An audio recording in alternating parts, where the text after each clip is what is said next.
2,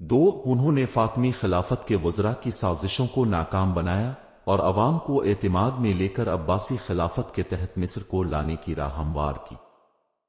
فاطمی خلافت کا خاتمہ 1171 عیسوی میں صلاح الدین نے فاطمی خلافت کا خاتمہ کر دیا اور مصر کو عباسی خلافت کے تحت لے آئے۔ 2 انہوں نے قاہرہ میں عباسی خلیفہ کے نام کا خطبہ پڑھوا کر خلافت کی تبدیلی کا اعلان کیا۔ 3 اس اقدام سے مصر ایک بار پھر مسلمانوں کے اتحاد کا حصہ بن گیا۔ صلاح الدین کی حکمرانی میں اصلاحات۔ صلاح الدین نے مصر کو ایک مضبوط ریاست میں تبدیل کرنے کے لیے کئی اصلاحات کی۔ 1 عدلیہ کا قیام، انصاف کا ایسا نظام قائم کیا جس سے عام لوگوں کو فوری اور منصفانہ انصاف ملتا تھا۔ 2 تعلیم کا فروغ، قاہرہ میں مدارس اور مساجد کی تعمیر کی جن میں اسلامی تعلیم کو فروغ دیا گیا۔ 3 معیشت کی ترقی، زراعت اور تجارت کو بہتر بنایا جس سے مصر ایک اقتصادی طاقت بن گیا۔ 4 عوام کی خدمت، غریبوں کی مدد کے لیے رفاہی منصوبے شروع کیے جس سے ان کی مقبولیت میں مزید اضافہ ہوا۔ صلاح الدین کی انسانیت اور قائدانہ صلاحیت۔ مصر میں مقبولیت۔ صلاح الدین ایوبی نے اپنی حکمت، رحم دلی اور قیادت سے نہ صرف مصر کو صلیبیوں کے خطرے سے بچایا بلکہ عوام کے دل بھی جیت لیے۔ 1 وہ فطرتنا رحم دل اور انصاف پسند تھے۔ 2 ان کے فیصلوں میں ہمیشہ عوامی بھلائی کو ترجیح دی جاتی تھی۔ بطور رہنما، صلاح الدین نے اس دوران ایک عظیم رہنما کی حیثیت سے اپنی صلاحیتوں کو ثابت کیا۔ انہوں نے دکھایا کہ ایک حکمران صرف جنگجو نہیں بلکہ عوام کا محافظ اور خدمت گزار بھی ہوتا ہے۔ صلیبی جنگوں کی شروعات اور اتحاد کی کوشش۔ پیش منظر: صلاح الدین ایوبی نے مصر کو فاطمی خلافت کے خاتمے کے بعد عباسی خلافت کے تحت مضبوط کیا اور عوام نے اپنی انصاف پسند حکمرانی سے مقبولیت حاصل کی۔ لیکن ان کے سامنے ایک بڑا چیلنج صلیبی ریاستوں کا تھا جو بیت المقدس سمیت شام اور فلسطین کے کئی علاقوں پر قابض تھیں۔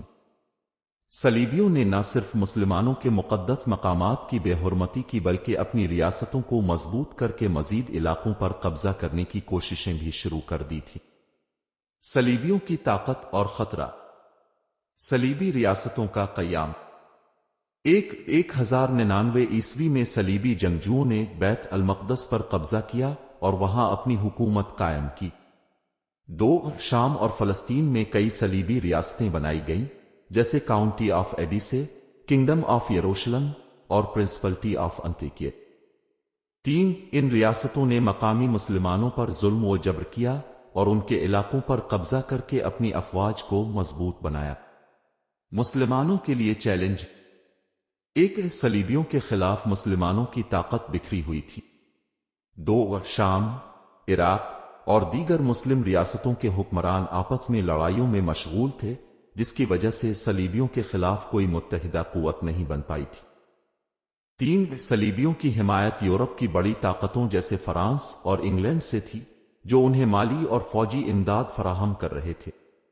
صلاح الدین کا اتحاد کا خواب۔ مسلمانوں کو متحد کرنے کی کوشش۔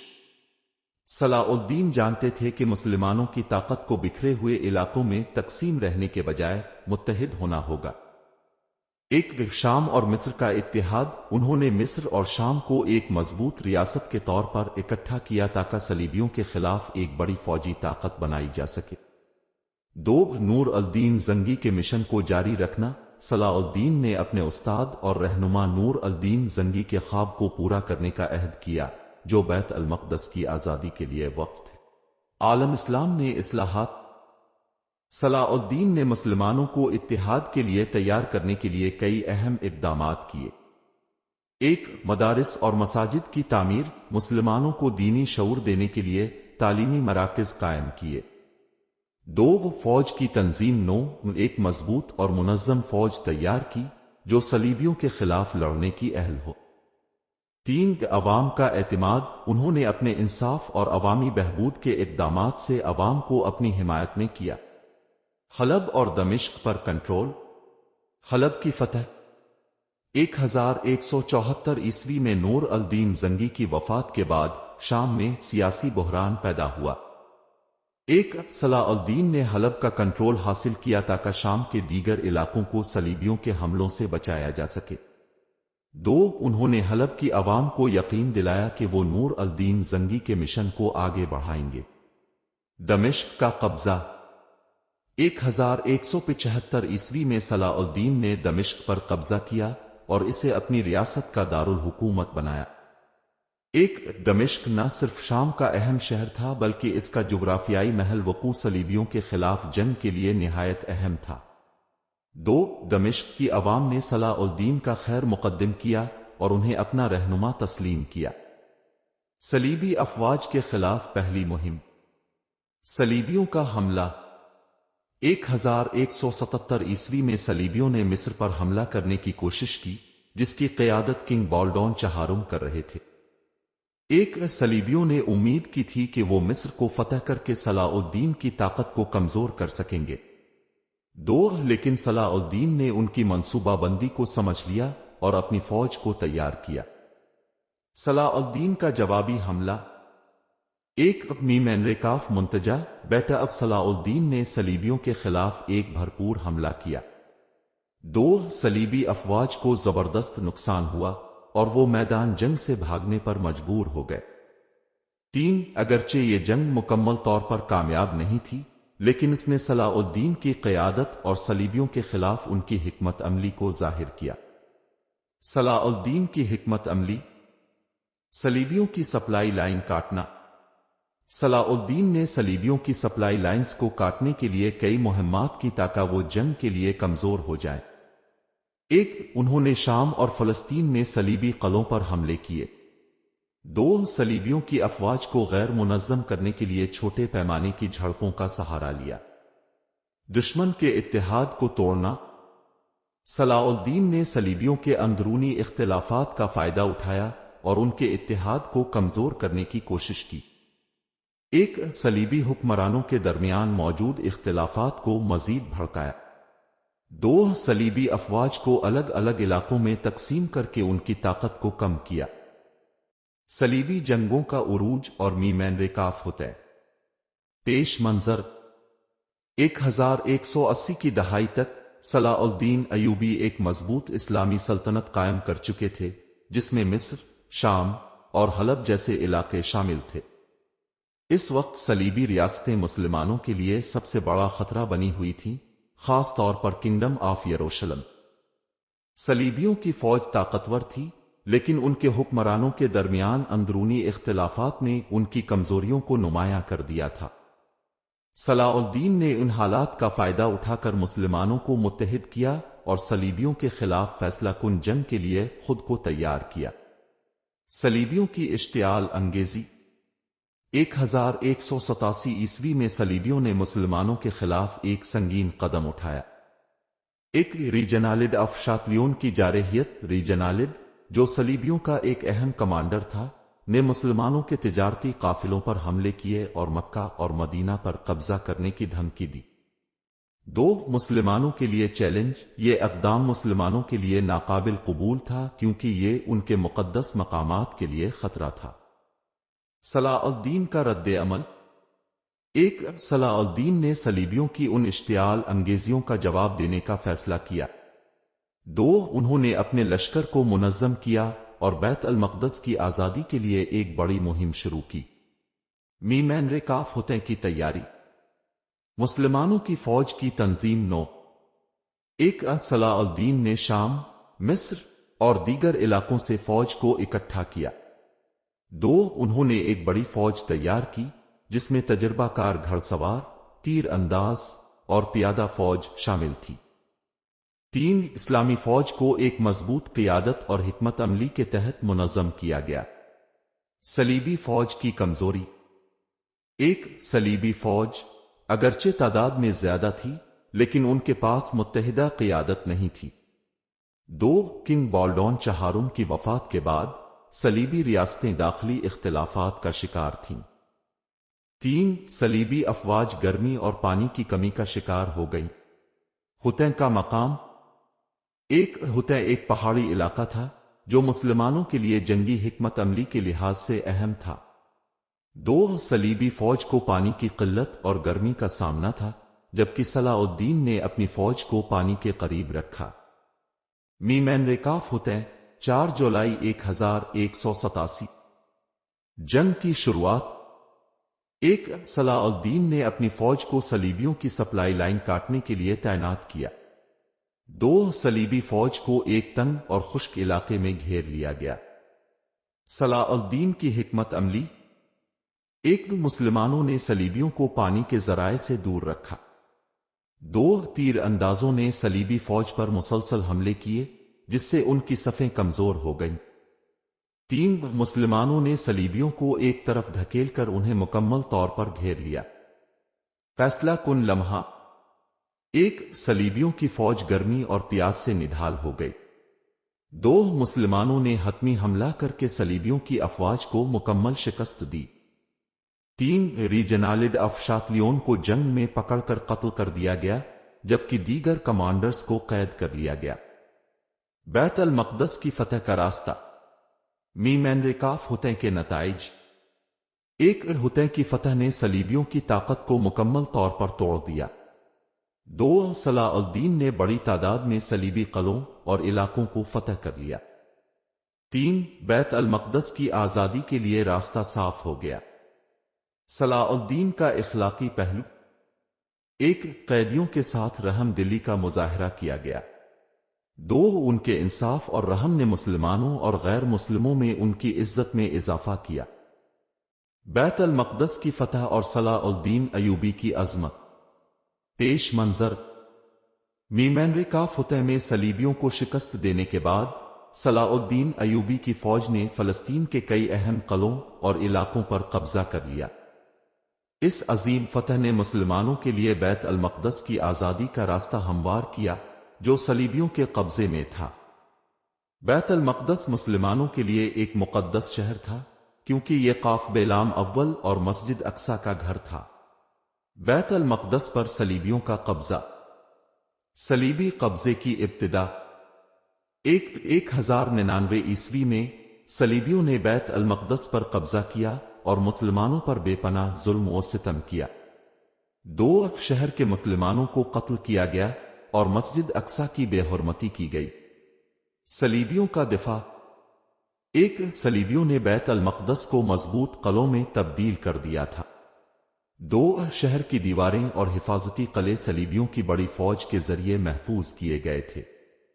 بیت المقدس کی طرف پیش قدمی۔ فتح کے بعد کی فتوحات۔ 1 میمن ریکاف فتح کے بعد صلاح الدین نے صلیبیوں کے کئی قلعوں پر قبضہ کیا، جن میں عکا، نابلس، آفا اور اسقلان شامل تھے۔ 2 ان فتوحات نے صلیبیوں کو مزید کمزور کر دیا اور بیت المقدس کی آزادی کے لیے راہ ہموار کی۔ بیت المقدس کا محاصرہ۔ 1 صلاح الدین نے 20 ستمبر 1187 عیسوی کو بیت المقدس کا محاصرہ کیا۔ 2 صلیبی افواج نے شہر کے اندر پناہ لی اور صلاح الدین کے حملوں کو روکنے کی کوشش کی۔ 3 محاصرہ 2 ہفتے تک جاری رہا، جس دوران صلاح الدین نے صلیبی افواج کے خلاف حکمت عملی سے کام لیا۔ بیت المقدس کی فتح 2 اکتوبر 1187۔ صلح کی پیشکش۔ 1 صلیبی کمانڈر بالین آف ایبلین نے شہر کو صلاح الدین کے حوالے کرنے کے لیے مذاکرات کی درخواست کی۔ 2 صلاح الدین نے رحم دلی کا مظاہرہ کرتے ہوئے صلیبیوں کو صلح کی پیشکش کی۔ صلح کی شرائط۔ 1 شہر میں موجود عیسائیوں کو قتل نہیں کیا گیا۔ 2 عیسائیوں کو محفوظ راستہ فراہم کیا گیا تاکہ وہ شہر چھوڑ کر جا سکیں۔ 3 جو لوگ فدیہ ادا نہیں کر سکتے تھے، ان کے لیے بھی صلاح الدین نے رحم کا مظاہرہ کیا۔ شہر کا امن قائم کرنا۔ 1 فتح کے بعد صلاح الدین نے مسجد اقصی کو صاف کرایا اور دوبارہ مسلمانوں کے لیے کھولا۔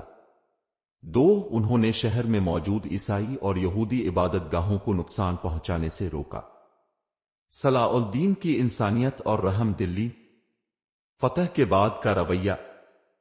ایک، صلاح الدین نے صلیبیوں کے ظلم کے باوجود عیسائیوں کے ساتھ رحم اور انصاف کا مظاہرہ کیا۔ دو، دشمنوں کے ساتھ یہ سلوک دنیا کے لیے ایک مثال بن گیا۔ رچرڈ شیردل کے ساتھ تعلق۔ ایک بعد میں جب صلیبی رہنما رچرڈ شیردل بیمار ہوا تو صلاح الدین نے اس کے علاج کے لیے اپنے طبیب اور دوائیں بھجوائیں۔ دو، انہوں نے دشمن کے ساتھ بھی انسانیت کا مظاہرہ کیا جس نے ان کی شخصیت کو عظیم بنا دیا۔ عوام کی خدمت۔ ایک، صلاح الدین نے بیت المقدس میں امن قائم کیا اور عوام کی خدمت کی۔ دو، انہوں نے شہر کے بنیادی ڈھانچے کو بحال کیا اور عوام کے لیے سہولتیں فراہم کیں۔ عالم اسلام میں اتحاد کا پیغام۔ بیت المقدس کی فتح کی اہمیت۔ ایک، بیت المقدس کی فتح نے مسلمانوں کے اتحاد اور عزم کی عکاسی کی۔ دو، یہ فتح عالم اسلام کے لیے ایک روحانی اور سیاسی فتح تھی۔ صلاح الدین کا پیغام۔ ایک، صلاح الدین نے مسلمانوں کو اتحاد اور ایمان کی اہمیت کا درس دیا۔ دو، انہوں نے دکھایا کہ عدل، رحم اور حکمت کے ذریعے دشمنوں کو شکست دی جا سکتی ہے۔ صلیبی جنگوں کے بعد کے مرکے اور صلاح الدین کی زندگی کے آخری دن۔ پیش منظر۔ بیت المقدس کی فتح کے بعد صلیبی دنیا میں ہلچل مچ گئی۔ یورپ کے حکمرانوں نے مسلمانوں کے خلاف ایک اور صلیبی جنگ، تیسری صلیبی جنگ کا اعلان کیا، جس کا مقصد بیت المقدس کو دوبارہ حاصل کرنا تھا۔ اس جنگ کی قیادت تین بڑے یورپی حکمرانوں نے کی: رچرڈ شیردل انگلینڈ، فلپ دوم فرانس اور فریڈرک بارباروسا جرمنی۔ یہ جنگ صلاح الدین ایوبی کی آخری بڑی آزمائش تھی جس میں ان کی قیادت اور حکمت عملی مزید نکھر کر سامنے آئی۔ تیسری صلیبی جنگ کا آغاز 1189 صلیبیوں کا عزم۔ ایک، بیت المقدس کی فتح نے یورپ کو مشتعل کر دیا۔ دو، پوپ نے یورپی بادشاہوں کو مسلمانوں کے خلاف متحد ہونے کا حکم دیا۔ تین، صلیبیوں نے ایک عظیم فوج تیار کی جس میں لاکھوں جنگجو شامل تھے۔ مسلمانوں کی تیاری۔ ایک، صلاح الدین نے اپنی فوج کو منظم کیا اور شام، مصر اور دیگر علاقوں سے جنگجو اکٹھے کیے۔ دو، انہوں نے صلیبیوں کی ممکنہ پیش قدمی کو روکنے کے لیے قلعوں اور اہم مقامات کو مضبوط کیا۔ تین، عوام کو جنگ کے لیے تیار کیا اور اتحاد کو فروغ دیا۔ میمنریکاف اکا سیج آف ایکر۔ صلیبیوں کا حملہ۔ 1189 عیسوی میں صلیبیوں نے فلسطین کے اہم ساحلی شہر اکا پر قبضہ کرنے کے لیے حملہ کیا۔ دو، صلیبی افواج نے اکا کا محاصرہ کر لیا جو 1 سال تک جاری رہا۔ صلاح الدین کا دفاع۔ ایک، صلاح الدین نے اکا کی حفاظت کے لیے مسلسل حملے کیے اور صلیبیوں کو پیچھے دھکیلنے کی کوشش کی۔ دو، تاہم صلیبیوں کی بڑی تعداد اور ان کی مسلسل امداد کی وجہ سے شہر کو بچانا مشکل ہو گیا۔ تین، 1191 عیسوی میں اکا صلیبیوں کے قبضے میں چلا گیا جو مسلمانوں کے لیے ایک بڑا دھچکا تھا۔ رچرڈ شیردل اور صلاح الدین کے درمیان مرکے۔ میمنریکاف ارسوف بیٹا اب۔ 1191 عیسوی میں صلیبی رہنما رچرڈ شیردل نے مسلمانوں کے خلاف ایک بڑی جنگ لڑی جسے میمنریکاف ارسوف کہا جاتا ہے۔ دو، صلیبیوں نے اس جنگ میں مسلمانوں کو شکست دی اور آفا پر قبضہ کر لیا۔ صلاح الدین کی حکمت عملی۔ ایک، صلاح الدین نے صلیبیوں کو کھلی جنگ سے بچنے کے لیے چھاپا مار کارروائیوں پر توجہ دی۔ دو، انہوں نے صلیبی افواج کی سپلائی لائن کاٹنے کی کوشش کی اور انہیں تھکا دینے کی حکمت عملی اپنائی۔ تین، صلاح الدین نے صلیبیوں کو بیت المقدس کے قریب آنے سے روکنے کے لیے اپنی افواج کو پھیلا دیا۔ رچرڈ شیردل اور صلاح الدین کے تعلقات۔ رچرڈ کی بیماری۔ ایک، جنگ کے دوران رچرڈ شیردل بیمار ہو گیا۔ دو، صلاح الدین نے دشمن ہونے کے باوجود انسانیت کا مظاہرہ کرتے ہوئے رچرڈ کے لیے طبی امداد بھجوائی۔ مراسلات اور عزت۔ ایک، دونوں رہنماؤں نے جنگ کے دوران خط و کتابت کی جس میں ایک دوسرے کے لیے عزت اور شائستگی کا اظہار کیا۔ دو رچرڈ نے صلاح الدین کی قیادت اور رحم دلی کی تعریف کی، جبکہ صلاح الدین نے رچرڈ کی بہادری کو سراہا۔ صلح کا معاہدہ، ٹریٹی آف صلح کی شرائط۔ 1192 عیسوی میں صلیبی جنگوں کے بعد صلاح الدین اور رچرڈ شیر دل نے صلح نامہ راملہ پر دستخط کیے۔ اس معاہدے کے تحت بیت المقدس مسلمانوں کے قبضے میں رہا۔ عیسائی زائرین کو بیت المقدس میں آزادانہ طور پر داخل ہونے کی اجازت دی گئی۔ فلسطین کے ساحلی علاقے صلیبیوں کے کنٹرول میں رہے۔ معاہدے کے اثرات: یہ معاہدہ دونوں طرف کے عوام کے لیے امن کی علامت بن گیا۔ صلاح الدین نے اپنی حکمت عملی سے مسلمانوں کے لیے بیت المقدس کو محفوظ رکھا اور دشمنوں کے ساتھ انصاف کا مظاہرہ کیا۔ صلاح الدین کی آخری دن، طبیعت کی خرابی۔ بیت المقدس کی فتح اور مسلسل جنگوں کے بعد صلاح الدین کی صحت خراب ہونے لگی۔ وہ 1193 عیسوی میں دمشق میں بیمار ہو گئے اور بستر پر پڑ گئے۔ وفات: 4 مارچ 1193 عیسوی کو صلاح الدین ایوبی کا انتقال ہوا۔ ان کی وفات کے وقت ان کے پاس ذاتی ملکیت کے طور پر صرف چند سکے تھے، کیونکہ انہوں نے اپنی ساری دولت عوام کی خدمت اور جنگی مہمات میں خرچ کر دی تھی۔ صلاح الدین ایوبی کی وراثت، اسلامی دنیا پر اثرات۔ صلاح الدین نے مسلمانوں کو اتحاد اور ایمان کی طاقت سے روشناس کرایا۔ بیت المقدس کی فتح اور ان کی انسانیت آج بھی ایک روشن مثال ہے۔ دنیا کے لیے سبق: صلاح الدین کا کردار ایک عظیم رہنما، سپاہی اور انسان دوست کی مثال پیش کرتا ہے۔ انہوں نے دکھایا کہ دشمنوں کے ساتھ بھی انصاف اور رحم کا برتاؤ کرنا ایک فاتح کی سب سے بڑی خوبی ہے۔ صلاح الدین ایوبی کی شخصیت، قیادت اور تاریخی اثرات۔ پیش منظر: صلاح الدین ایوبی کی زندگی جنگوں، اتحاد کی کوششوں اور انسانیت کی اعلیٰ اقدار سے بھری ہوئی تھی۔ انہوں نے ایک عظیم سپہ سالار اور انصاف پسند حکمران کی حیثیت سے نہ صرف اسلامی دنیا میں بلکہ دنیا بھر میں اپنی ایک منفرد پہچان بنائی۔ ان کی شخصیت اور قیادت نے نہ صرف ان کے دور کو متاثر کیا بلکہ آنے والی نسلوں کے لیے بھی مشعل راہ ثابت ہوئی۔ صلاح الدین کی شخصیت کے نمایاں پہلو: دینداری اور اخلاقیات۔ صلاح الدین ایوبی کی پوری زندگی اسلام کی تعلیمات کے مطابق تھی۔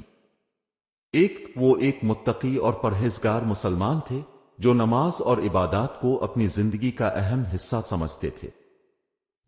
ان کے فیصلے عدل و انصاف پر مبنی ہوتے تھے اور انہوں نے ہمیشہ شریعت کے مطابق حکمرانی کی۔ رحم دلی اور انسانیت۔ دشمنوں کے ساتھ بھی رحم اور انسانیت کا برتاؤ ان کی شخصیت کا اہم پہلو تھا۔ بیت المقدس کی فتح کے بعد انہوں نے عیسائیوں اور یہودیوں کے ساتھ جو رحم کا مظاہرہ کیا وہ دنیا بھر میں ان کی عظمت کی گواہی دیتا ہے۔ عاجزی اور انکساری۔ ایک عظیم فاتح ہونے کے باوجود صلاح الدین ایوبی عاجزی کی مثال تھے۔ وہ اپنی کامیابیوں کو اللہ کی نصرت سمجھتے تھے اور اپنی دولت کو عوام کی خدمت میں خرچ کرتے تھے۔ صلاح الدین کی قیادت اور حکمت عملی۔ اتحاد کی کوشش۔ انہوں نے مسلمانوں کو صلیبیوں کے خلاف متحد کرنے کے لیے دن رات محنت کی۔ شام، مصر اور دیگر اسلامی ریاستوں کو ایک طاقتور سلطنت کے طور پر اکٹھا کیا۔ جنگی حکمت عملی۔ صلاح الدین ایک عظیم سپہ سالار تھے جنہوں نے صلیبیوں کے خلاف کئی کامیاب مہمات کی قیادت کی۔ ان کی جنگی حکمت عملی جیسے دشمن کی سپلائی لائن کاٹنا، محاصرے کی تکنیک اور چھاپہ مار حملے آج بھی جنگی تاریخ میں مثال کے طور پر پیش کی جاتی ہے۔ عوامی بھلائی۔ وہ ایک رحم دل حکمران تھے جو عوام کی فلاح و بہبود کو اولین ترجیح دیتے تھے۔ زراعت، تعلیم اور تجارت کو فروغ دے کر انہوں نے اپنی ریاست کو مضبوط بنایا۔ صلاح الدین ایوبی کی وفات کے بعد ان کی میراث اور دور کا اختتام۔ پیش منظر: صلاح الدین ایوبی کی وفات 4 مارچ 1193 عیسوی کو دمشق میں ہوئی۔ ان کی موت نے نہ صرف مسلمانوں کو سوگوار کیا بلکہ دنیا بھر میں ان کی عظیم شخصیت کی گونج سنائی دی۔ ان کے بعد اسلامی سلطنت کو کئی چیلنجز کا سامنا کرنا پڑا، لیکن ان کی میراث نے ان چیلنجز کا مقابلہ کرنے کے لیے راہ دکھائی۔ صلاح الدین کی وفات کے حالات۔ ایک مسلسل جنگی مہمات اور قیادت کے بوجھ نے صلاح الدین کی صحت پر گہرا اثر ڈالا۔ 2 دمشق میں بیماری کے باعث وہ بستر پر پڑ گئے اور 55 سال کی عمر میں ان کا انتقال ہو گیا۔ آخری لمحات۔ 1 ان کے آخری دن عاجزی اور اللہ کے ذکر میں گزرے۔ 2 ان کے پاس کوئی ذاتی دولت نہیں تھی کیونکہ انہوں نے اپنی تمام دولت عوام کی خدمت اور جنگی مہمات میں خرچ کر دی تھی۔ جنازہ۔ 1 ان کے جنازے میں دمشق اور دیگر علاقوں سے لاکھوں لوگ شریک ہوئے۔ 2 ان کی تدفین دمشق کے قلعے کے قریب کی گئی، جہاں آج بھی ان کا مزار زیارت گاہ کے طور پر موجود ہے۔ صلاح الدین کی سلطنت کا بٹوارا۔ سلطنت کی تقسیم۔ 1 صلاح الدین ایوبی کی وفات کے بعد ان کی سلطنت کو ان کے بیٹوں اور رشتہ داروں میں تقسیم کر دیا گیا۔ 2 یہ تقسیم ان کے اتحاد کے خواب کے برخلاف تھی، جس کی وجہ سے سلطنت کمزور ہونے لگی۔ سیاسی چیلنجز۔ 1 ان کے جانشین آپس میں اقتدار کے لیے لڑنے لگے، جس سے صلیبیوں کو دوبارہ طاقت حاصل کرنے کا موقع ملا۔ 2 عباسی خلافت کی کمزوری اور داخلی اختلافات نے اسلامی دنیا کو مزید مشکلات میں ڈال دیا۔ صلیبیوں کا دوبارہ زور پکڑنا۔ 4 صلیبی جنگ۔ 1 صلاح الدین کی وفات کے بعد یورپ نے ایک اور صلیبی جنگ شروع کی۔ 2 اسلامی دنیا کے اختلافات کی وجہ سے صلیبیوں کو کئی علاقوں پر دوبارہ قبضہ کرنے کا موقع ملا۔ مسلمانوں کے لیے مشکلات۔ 1 صلاح الدین کے جانشین ان کے نقش قدم پر نہیں چل سکے، جس کی وجہ سے اسلامی دنیا تقسیم ہو گئی۔ 2 بیت المقدس پر دوبارہ صلیبی قبضے کا خطرہ پیدا ہو گیا۔ صلاح الدین کی میراث۔ رہنمائی اور اتحاد کا سبق۔ 1 صلاح الدین نے اپنی زندگی میں مسلمانوں کو اتحاد کا درس دیا، جو ان کے بعد بھی ایک مثال رہا۔ 2 ان کی قیادت اور انصاف نے دنیا کو دکھایا کہ ایک عظیم رہنما کیسا ہوتا ہے۔ انسانیت کا مظاہرہ۔ 1 صلاح الدین کی رحم دلی اور دشمنوں کے ساتھ حسن سلوک نے انہیں دنیا بھر میں عزت دلائی۔ 2 وہ مغرب میں بھی ایک مثالی شخصیت کے طور پر جانے جاتے ہیں، اور عیسائی مورخین نے بھی ان کی تعریف کی۔ اسلامی تاریخ پر اثرات۔ 1 صلاح الدین نے مسلمانوں کو ایک بار پھر عروج پر لانے کی کوشش کی، اور ان کی کامیابیاں اسلامی تاریخ کا روشن باب ہیں۔ 2 ان کی جنگی حکمت عملی اور سیاسی بصیرت آج بھی تاریخ دانوں کے لیے تحقیق کا موضوع ہے۔ صلاح الدین کے دور کا اختتام۔ اسلامی سلطنت کا زوال۔ 1 صلاح الدین کی وفات کے بعد اسلامی دنیا آہستہ آہستہ زوال پذیر ہونے لگی۔